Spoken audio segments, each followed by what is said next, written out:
Welcome. So SAT examination has gone digital starting 2024, and since then there has been minor changes in the way the examination is conducted. For example, in the section on English there are two sections, reading and writing. Now for writing, punctuations are really important, and for reading, previously there were longer passages. With digital set there are now smaller passages, each question being asked on a single passage. There are no questions pertaining to spotting the error as they were in the physical SAT paper. So they are the changes. Now with the changes, there has been really lack of resources and practice material for the digital SAT.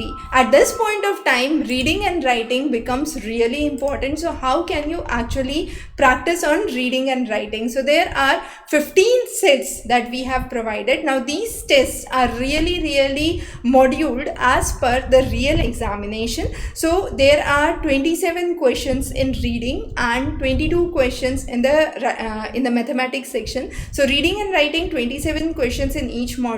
So there are 15 tests, 1, 2 and 3. So the first test is the routing module, followed by the second test, which you need to give if you are getting into the category of easy, or you have to give test 3 if you are getting into the category of module 2 or the harder module. Then the test 4, 5 and 6 repeat the pattern. So this would give you a comprehensive coverage and practice content to perform well with your SAT examination. The more you practice, better it is. So this 15 tests with nearly 27 questions each would give you ample practice, which would help you actually score better with your SAT results. Thanks for joining in, and in case you have any questions or queries, you can connect us back for more information on the below number. The same applies for the mathematics section as well. Thank you.